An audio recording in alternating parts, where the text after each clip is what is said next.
Hey folks, welcome back. This is Andy and this is the Almanac of the Poor Proles. Today we're talking about everyone's favorite spice, the spice of life, your spice and mine, marijuana. Yeah, buddy. We're here today doing a holiday special here with Nash Flynn, who is going to tell us about all kinds of things about one of the coolest plants on earth. We're going to do a little bit of history and try to bring it up to modern times today. Hey, everybody. So let's talk about cannabis, baby. Cannabis is the Greek and thereby the OG name for weed. Now, there's a reason we mainly call it marijuana in the US and why the term cannabis is just for when you're feeling fancy about it. And guess what?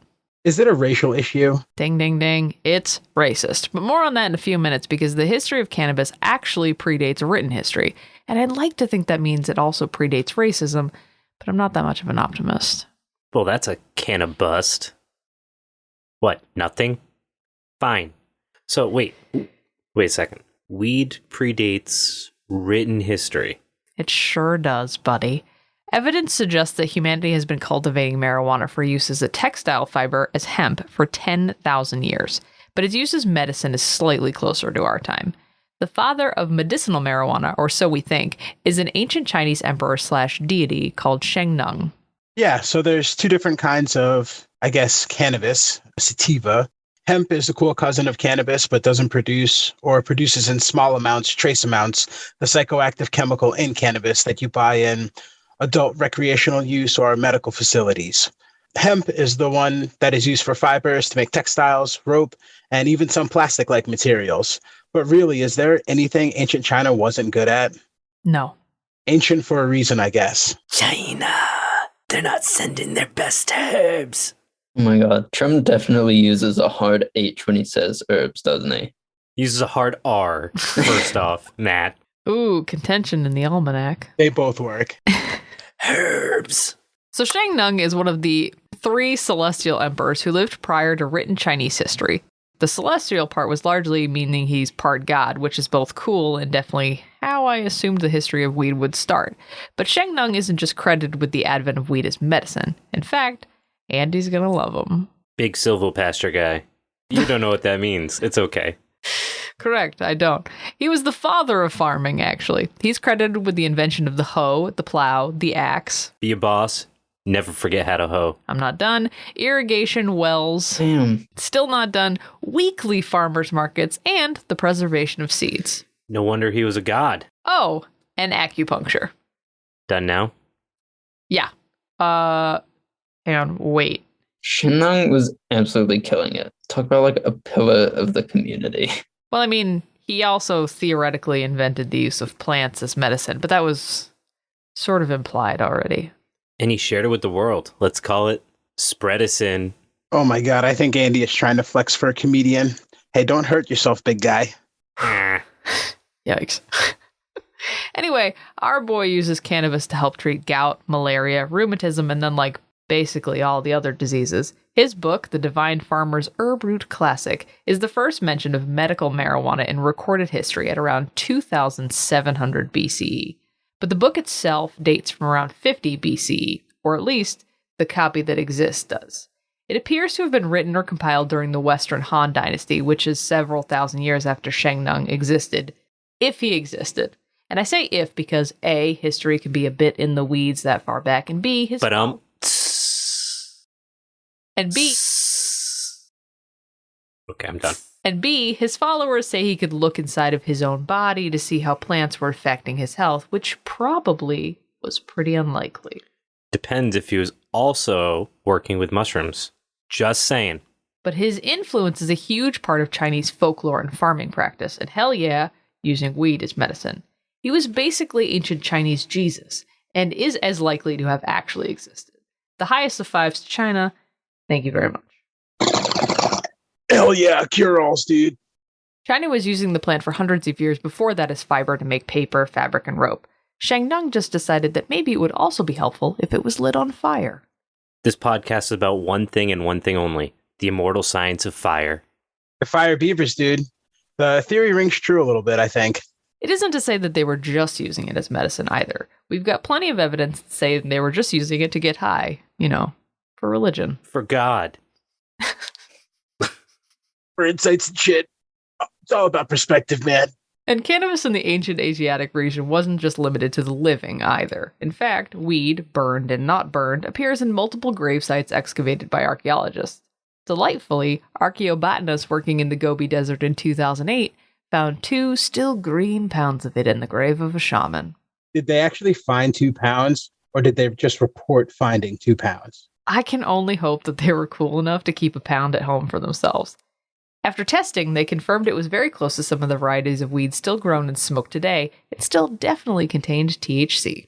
So here's my time to shine and learn all you people who don't know what THC is. But Elliot gonna give you a learning. yeah, delta-9 tetrahydrocannabinol is the active ingredient in cannabis plant, not found in hemp, that makes you experience a euphoria, aka high.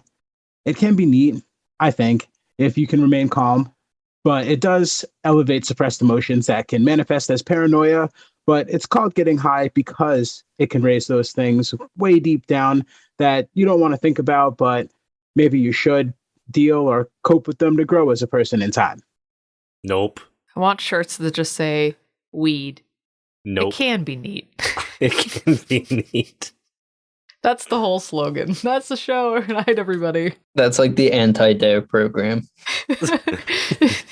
Say maybe, I guess. That's as real as it's going to get. Say I'll try it once. Dare? Question mark. Just say maybe. It can be Just- neat. Fuck you, Nancy Reagan. From China, marijuana makes its way along the Silk Road west, arriving in India around 1000 BCE. And it becomes integral to life in that part of the world as well, as nomadic tribes carrying cannabis and its uses into the area settle with the indigenous people there. Out of the intermingling Fuck yeah, intermingling. Yeah, I love me a good intermingle. of those people emerges one of the oldest surviving written languages in human history, Sanskrit. And in Sanskrit, we have copies of the ancient texts, the Vedas, which mention cannabis as one of the 5 sacred plants. The Vedas are the beginning of our understanding of ancient Indian history. Also, different biomes means different strains, which is apparently so fun. The slang term for weed sort of came about because it can grow in a lot of different places with its strong adaptability, but those different places produce different strains of the plant, which if people can do it with wine, let me do it with cannabis and let people enjoy things. Yeah. From like a botanical standpoint, that treat's called phenotypic plasticity. And it takes a lot of energy to maintain this quality in a population's genetics, but it does mean that it gets to be sort of like a jack of all trades. Thanks for showing up, Matt. I'll use my degree for something, damn it. Well, to be fair, we did cover that like 6 episodes ago. So maybe you're just like a really dedicated podcast listener. Just saying. Just saying. Maybe. He fucking loves us. I mean, this is probably the only thing you're going to get to use that degree for, right? Maybe. Wow, it's not like you went to school for English, Nash. Hurtful, but fair. So in India, like in China, cannabis is also used by its deities, with the god Shiva being sometimes referred to as the Lord of the Bong. So Lord of the Bong, because she can reach them big, long, milky god bongs with all those arms. I think you might have the wrong god, honestly.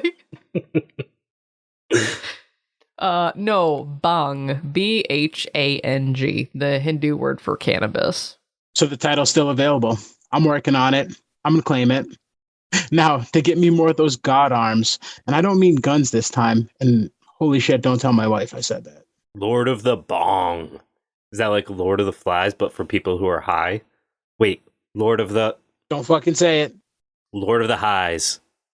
Ha! All I can picture is like, you remember Johnny Castaway? Back like in the 90s when you download screensavers, there's this one called Johnny Castaway for you people under 30. Now everyone's going to get high because they don't want to listen to the story, but god damn it, I'm telling it. There was this screensaver of this dude named Johnny Castaway, and basically all he did was stay on this island with like one palm tree in the middle of it and do these like random antics. Like there's just that one palm tree, and all I can think of is Lord of the Highs is just one bong in the middle of the island. That's my story. Yay! Everybody clap now. You're welcome. I think it was about 2001. I'd smoke a little bit of weed and like pretend to space travel through the stars with absolutely no destination in mind. And that's how I killed about 15 to 20 minutes when I was supposed to be doing my homework. Still had a better GPA than I did. Yeah, that's true. Study high, take the test high, get high scores. Nailed it. Are you guys We're done here. You're done? Okay, cool. Well, cannabis is Shiva's favorite food, and even in modern times, celebrations of Shiva usually include cannabis. But weed doesn't stay in just China and India either. It never stayed secret for long. The Scythians are a group of nomadic people that originated somewhere between Russia and China, likely Siberia. They travel extensively in the ancient world, and guess what? Marijuana is their goddamn shit. And they also, and this is unrelated, apparently are really good at horses, which is a very interesting thing to be good at in ancient times. God, I wish I was good at horses. You can be good at anything if you're high enough, Matt. Well, you don't have to tell me twice.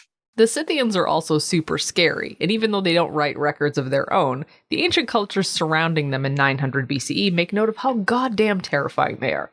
Herodotus, in Histories, writes, "None who attacks them can escape, and none can catch them if they desire not to be found," which, holy shit, you guys, what an impressive epitaph. Oh God! Ooh, you really caught yourself there. You probably need to go to the hospital. Damn it, this is the second time this year. Do you know if I should take it out or leave it in? Have you heard of the Poor Proles Almanac? Do I look like I need a book right now? My leg! Bro, I got you.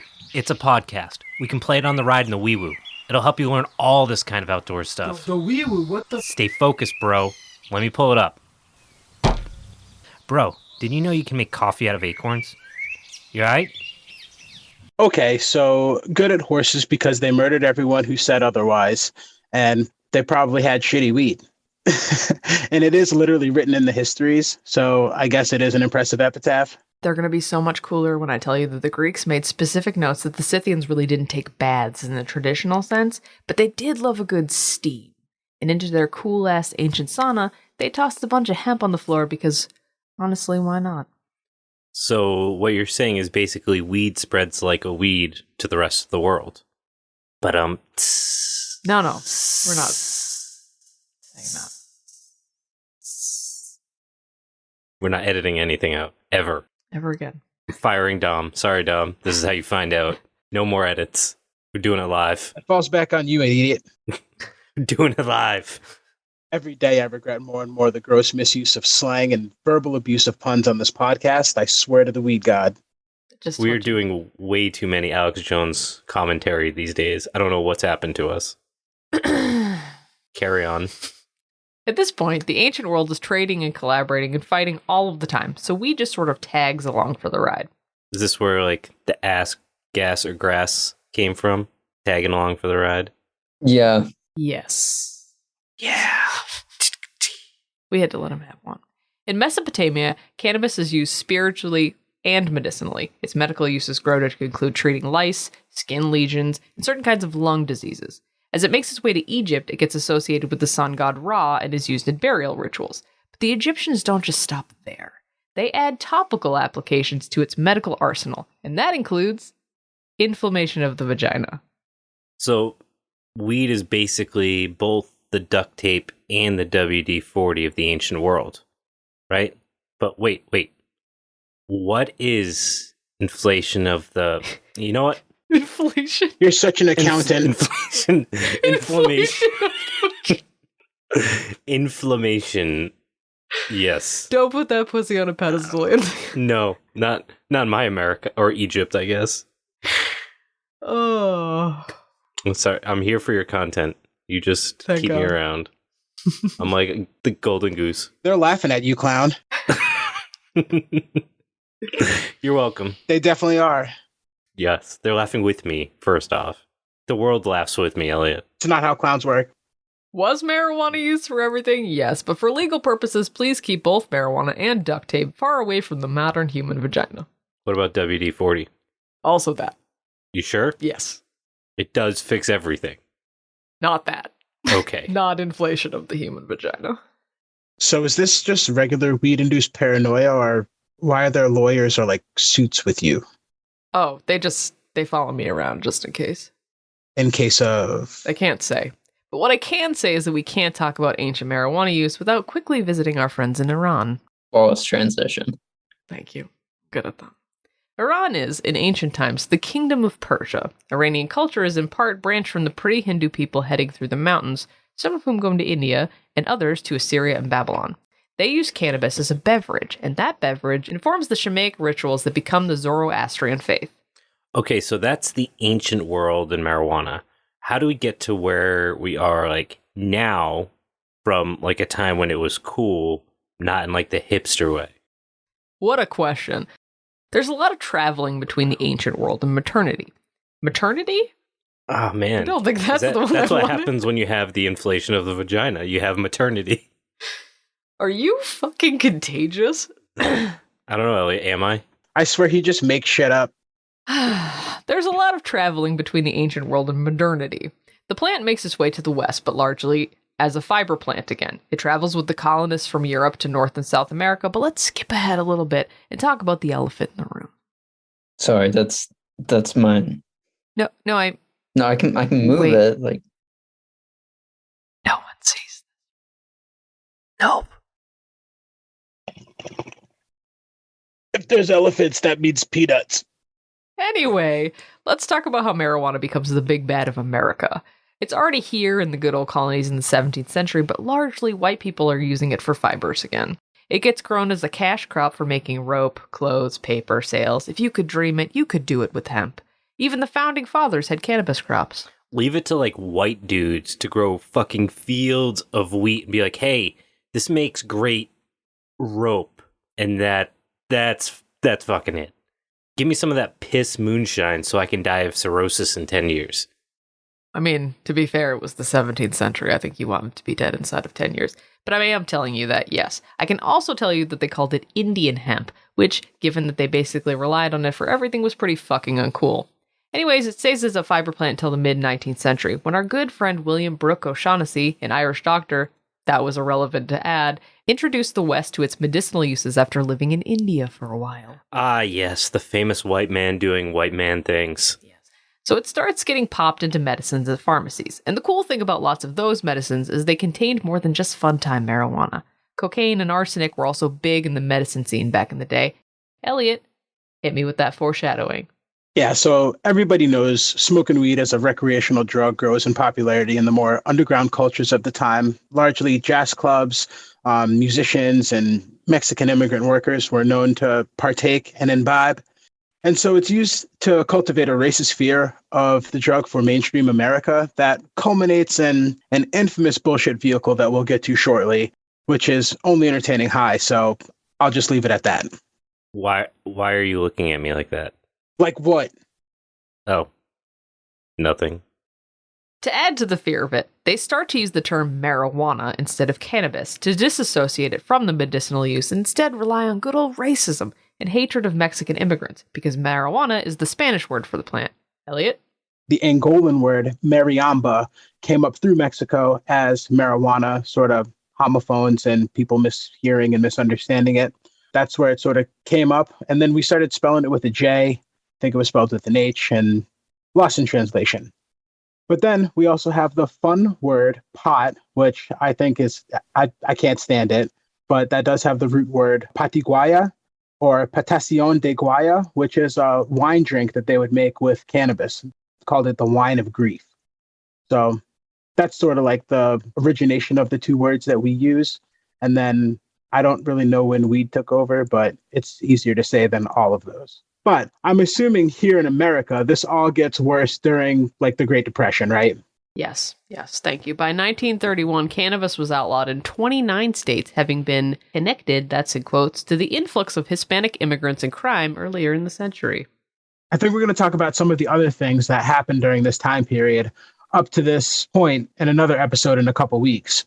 It's a real great American time for everyone who's not white in the early 20th century. And honestly, it just reminds me like Make America Great Again is a really great slogan, but please specify when you mean by again. yeah, make America old growth forests and native prairie again. That's niche like this podcast. I think it can catch on. Sorry, Nash. Welcome to our world. Okay, It's a very small world, but it's real deep, like the roots of that old growth forest And prairie grass. and prairie grass Okay, well, now and the fire beavers I have that love the prairies and majestically clear the forest. This is for the not gonna fit on my campaign slogan website. I hope you understand that. This is too many words now. Good. We'll need a second bumper taped on underneath. So now enter huge asshole Harry Anslinger, the head of the Federal Bureau of Narcotics, who started his work in 1930. 90 years later, I get the wonderful job of reading this guy's quotes. Marijuana smoking by white women makes them want to seek sexual relations with Negroes, entertainers, and others. It's a drug that causes insanity, criminality, and death. Aren't you so glad you went to college for this, Matt? So fucking glad. So glad.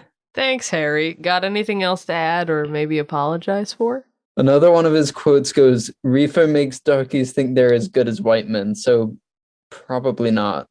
Jesus Christ. I know, right? They put entertainers and black people like on the same boat. Like entertainers are the worst, I guess.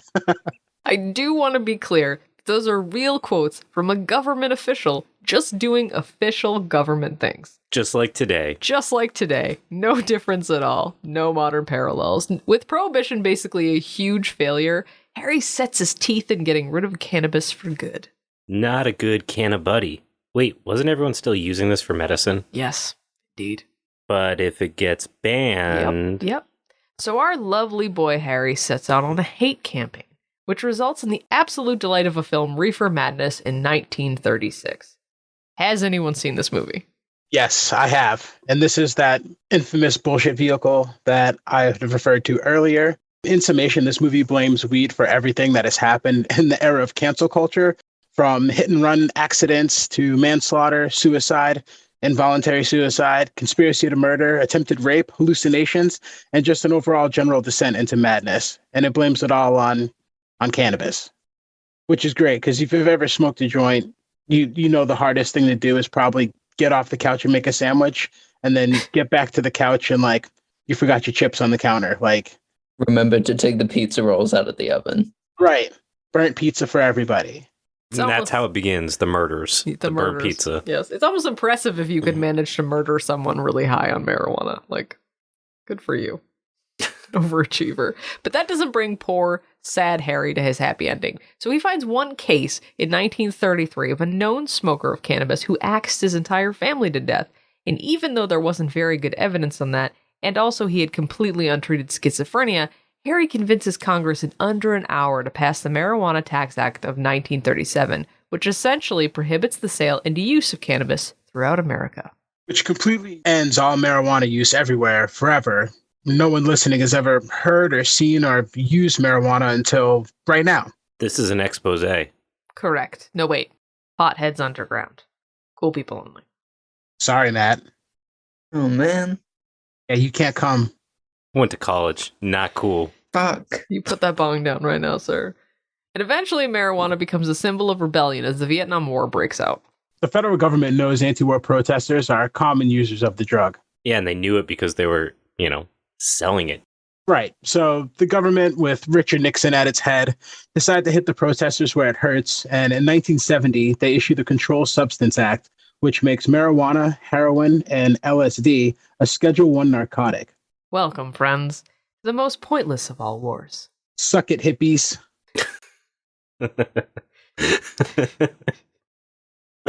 He probably said that. The war on drugs. Hey there, it's Andy from the Poor Proles Almanac, and we're not the Poor Proles Almanac. You're right. We are Tomorrow Today. And I'm Nash Flynn from Death and Friends. Tomorrow Today is our chance to talk to folks about cutting-edge research that helps us understand what tomorrow looks like, but today. We've got exciting guests. And we'll speculate wildly about what the future looks like.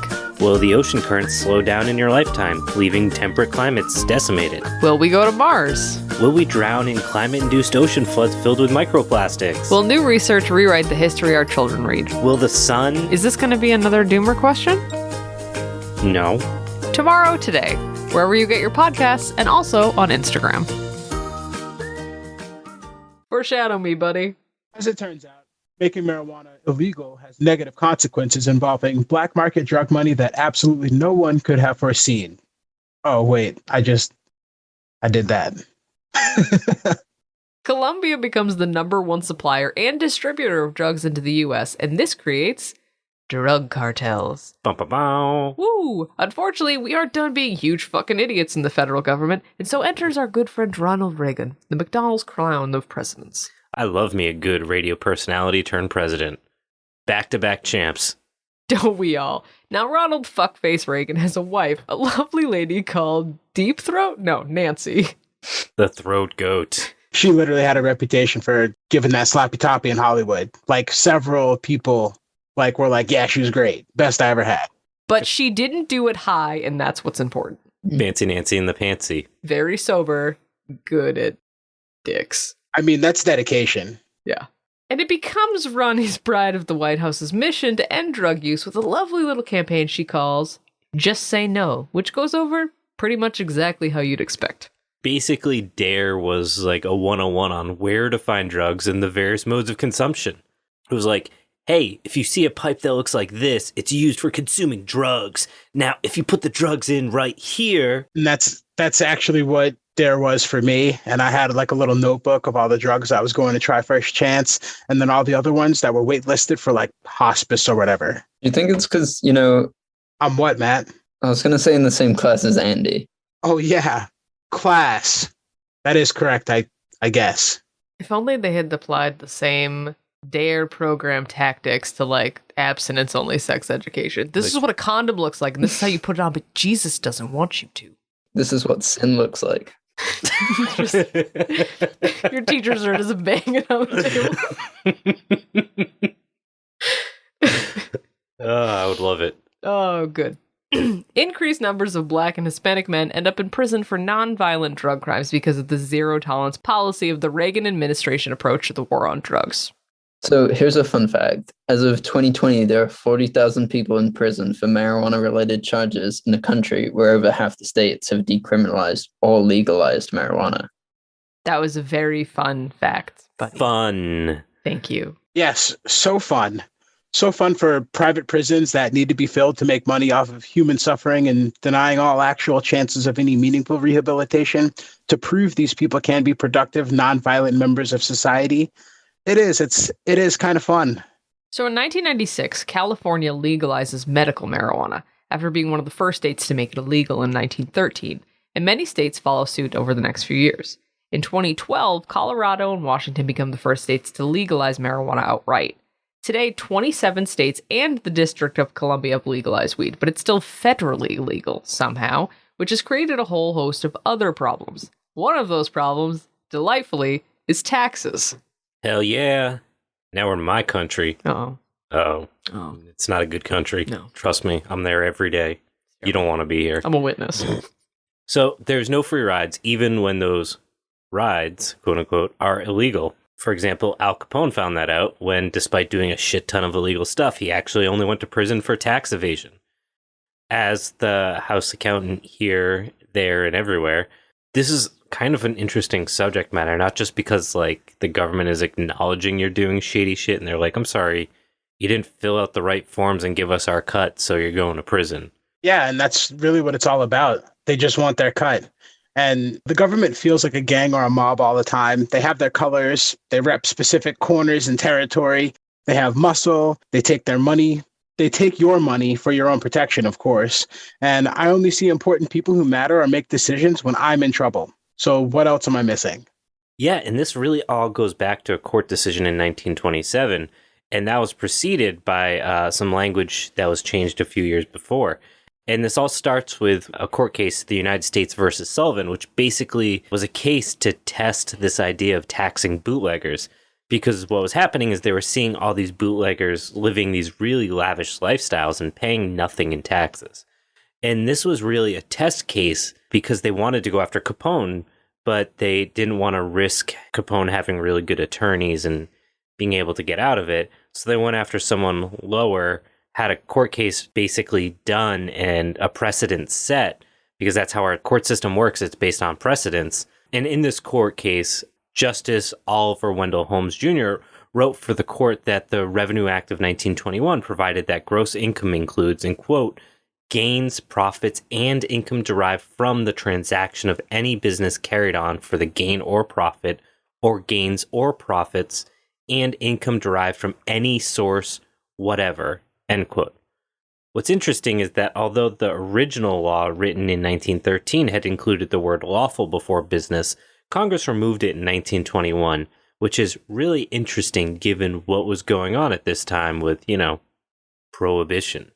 Right. And so this is what we alluded to earlier. They created a black market that they knew was going to generate a whole bunch of money that they weren't going to be able to tax, but they could seize it with all of these court cases and arrests and all of the laws that they put on the books right after Prohibition created a black market for booze. So they took all of the agencies that they had to enforce all of these laws and just springboarded onto marijuana and started cleaning house, seizing illegal money. And I mean, you got to think you're seizing more money than you're getting in taxes a year when there's a giant black market that you've created, right? Yeah, you've created the higher risk, which usually drives up prices. And what's really interesting here is that the government doesn't just want their cut. The challenge is that as a businessman doing business things, your expenses are no longer deductible as a business. So they basically want to take in their cut most of your profits, because most businesses, good business, is only 20% above the cost of doing business. But now all of that money is becoming taxable because you don't have those deductions. Yeah, that's the cost of freedom. And this is the best country in the goddamn world. God damn it, it is. It's beautiful. What's really interesting, too, is that despite not being able to expense any of the costs of, doing business as a businessman, you can still deduct the legal fees of going to court for not paying your taxes and doing things that are considered non-primary business expenses. Like, I don't know, buying off politicians. I think I'm learning something. So basically, most drug dealers should claim to have an expensive legal team of teenagers, and they'll be eligible for a tax write-off? That would be the smart play.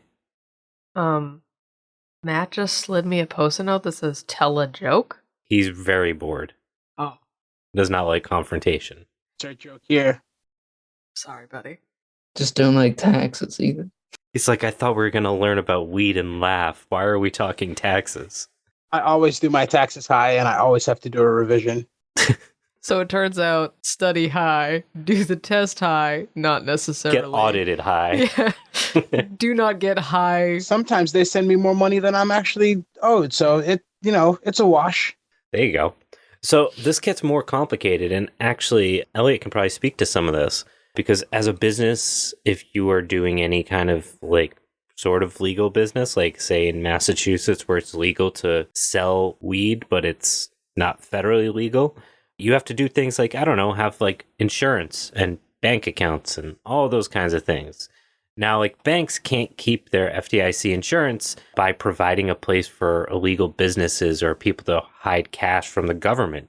That's kind of illegal, and they don't want to get in trouble too.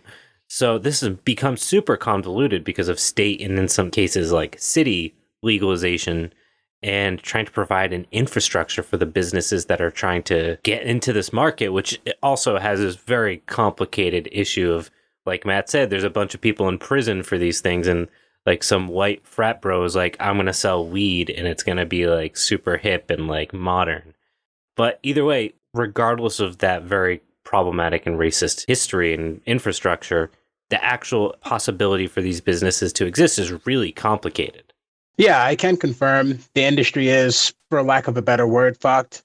There's a business side and a personal side to that federal insurance that you're talking about. So as a business, you can't use an FDIC insured bank to use business accounts because cannabis is still federally illegal. So there's no way for you to hold your cash or to hold your money while you conduct business unless you use some state credit unions or certain banks that have figured out workarounds, or just ignore it because of the large amounts of cash that'll be coming through their institutions.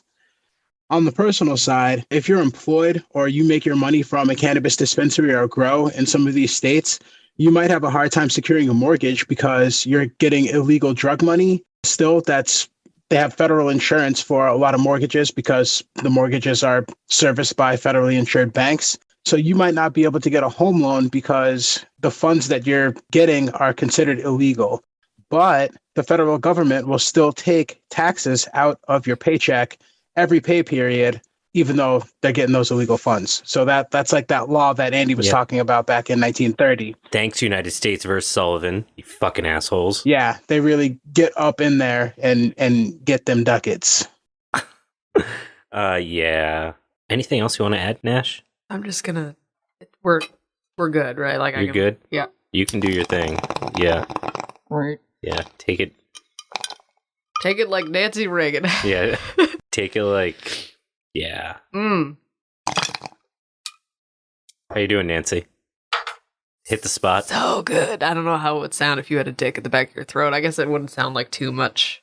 Wouldn't sound like smoke. Yeah. It'd probably just be Just slobbery, you know?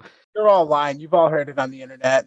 Yeah. Before we wrap up, Nash, do you want to plug some, if people enjoyed listening to you tell stories, where they could go listen to you tell more stories? I tell stories all the time, just publicly, but if you don't just wander around the city of Boston, you can hit up my podcast. It's at Death and Friends, where we talk about death and history, and I get to tell stories on that all the time about dead people, which is my bread and butter.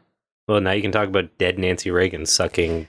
I probably Ghost won't, dick. though. I probably won't do that. You can also follow me on social medias. It's at It's Nash Flynn. I'm pretty much everywhere all of the time. Awesome. Not to be creepy. Yeah. That was super fun. Yes. Thank you guys for having me. And I've smoked a bunch of weed this episode. I'm really high, so Hell yeah. Yeah, so thanks for joining us and giving us an education, and thanks to Matt for showing up. I said I would show up. holy shit, is that an elephant?